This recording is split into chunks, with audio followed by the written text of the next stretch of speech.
Well, guys, man, we've been following this story all day long when it comes to Shedeur Sanders.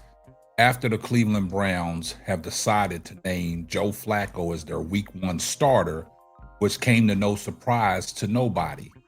But right now, the word on the street is Shedeur Sanders is still last man on the totem pole. And we're going to unpack all that here next, here on the Simply Ball Dropping Podcast.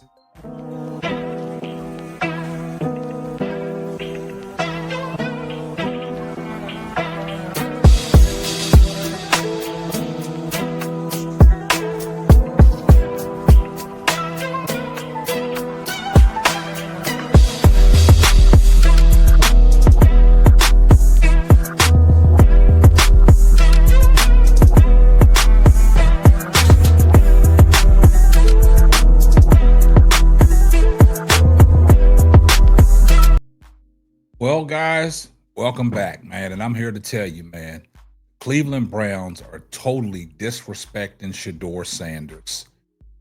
After today's announcement that the Cleveland Browns named Joe Flacco as the week 1 starter, like I said, it came to no surprise to nobody. But we was trying to figure out what that meant for Shedeur Sanders. Now, we got word that Shedeur Sanders is still the last man on the totem pole. A lot of people on social media, a lot of people on the internet, a lot of media personnel are livid because Shedeur Sanders has not moved up on the depth chart. And a lot of people was paying attention when Shedeur Sanders played his first NFL preseason game against the Carolina Panthers. They wanted to see how well Shedeur Sanders could hold his composure and lead that team. Well, Shedeur Sanders passed. Shedeur Sanders went out there and put on a phenomenal performance.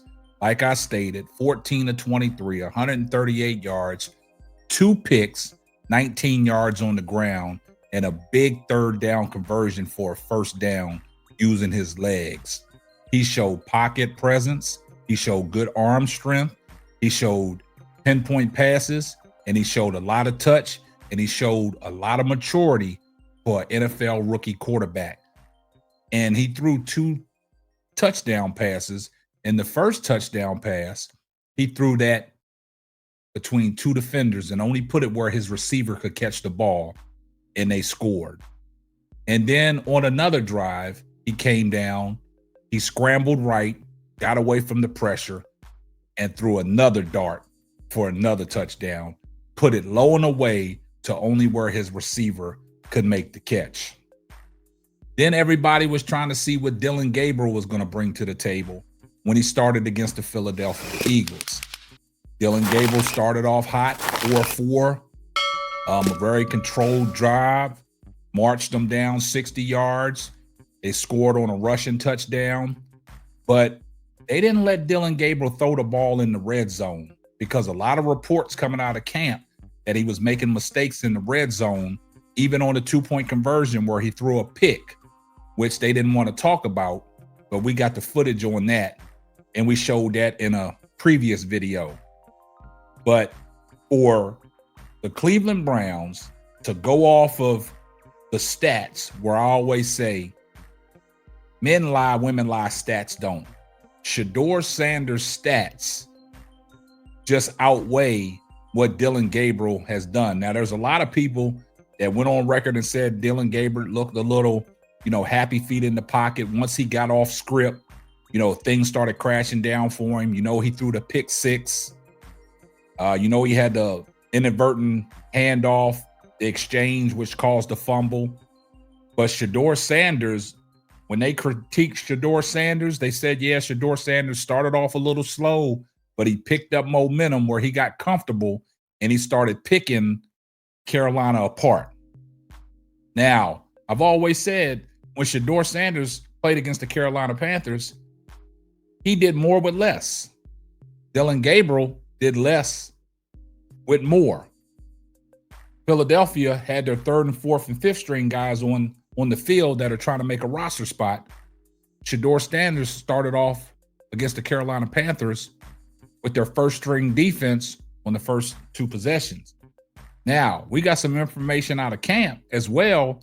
When Shedeur Sanders finally got some reps, he went up against the first team and he bowled well. He held his own. No turnovers, threw a touchdown pass, and he was moving the ball against the likes of Myles Garrett and that first team defense. You know, Cleveland got a pretty decent defense. And Shedeur Sanders held his own, and he was playing with the second string. So that means he didn't have the first string offensive line. And he held his own, was getting the ball out on time, going through his progressions. But Cleveland hasn't seen enough to elevate this young man on the depth chart. Now, like I stated, Joe Flacco is 40 years old. Last time we saw Joe Flacco on the field was in that playoff game last year, and it didn't go well. Regular season, you know, when he played, he kind of held it down. But Joe Flacco is 40 years old. So that's telling me that you don't have the trust in the 2 rookies that you drafted to elevate them on the depth chart, in the likes of Shedeur Sanders, at least being quarterback 2 or quarterback 3, to potentially get on the field at some point this year if Cleveland decides to keep Shedeur Sanders around. But a lot of people are upset.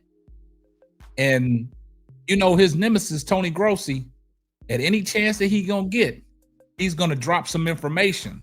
So the reports came out of the depth chart, and Tony Grossi, you know, dropped it on his X account. And this is what his depth chart read. Tony Grossi posted this about 3 hours ago. Browns week 3 preseason depth chart at quarterback: Joe Flacco, Kenny Pickett, Dylan Gabriel, and Shedeur Sanders. Now, what does that mean? Going into that last preseason game against the Los Angeles Rams, right? So are we going to see Joe Flacco at least lead the first team on 1 possession? Are we going to see Kenny Pickett? How's Kenny Pickett's injury holding up? Are we going to see Dylan Gabriel? Are we going to see Shedeur Sanders? But right now, the Cleveland Browns have totally disrespected Shedeur Sanders. Numbers don't lie. And like I said, you look at these rookie comparisons. What stands out is the 2 touchdown passes that Shedeur Sanders had with a quarterback rating of 106.8 and Dylan Gabriel at 72.2 quarterback rating, because he had the pick 6. He had the pick 6, and then he had the turnover with the handoff exchange. But the Cleveland Browns don't think highly enough of Shedeur Sanders to elevate him on the depth chart. So right now, I don't know what the situation is with the quarterback carousel. I don't know. Like I said, I think Kenny Pickett being number 2, is Kenny Pickett going to be waived, traded, or what? Is Shedeur Sanders going to be on this Cleveland Brown roster? A lot of people think Shedeur Sanders has did enough from the tape that they've seen for him to be elevated on this depth chart. But it seems that Cleveland and Kevin Stefanski and Jimmy Haslam don't agree with the numbers. And like I've said, they're doing everything to sabotage Shedeur Sanders, to big up Dylan Gabriel, to justify why they picked Dylan Gabriel ahead of Shedeur Sanders. All the tape and everything that we've seen, the pocket presence against Carolina, the arm strength, the arm talent, the pinpoint passes, the precision, everything that he did in Colorado and Jackson State, we've seen the tape. A lot of people say in the media that Dylan Gabriel is an undersized quarterback. In the game against Philly, some of the passes that he threw outside of script, he had to get up on his toes just to get the ball over the lineman, to get the passes off. Shedeur Sanders don't have that problem. Shedeur Sanders is the bona fide NFL quarterback. And the Cleveland Browns continue to disrespect this young man.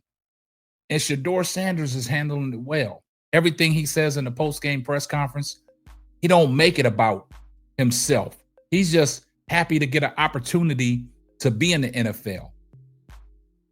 Like he said, his journey is his journey. His path is his path. And this guy, wherever he ends up, if he don't stay with Cleveland, wherever he ends up, he is going to be a superstar. But it looks like on all Cleveland's websites, they using Shedeur Sanders jersey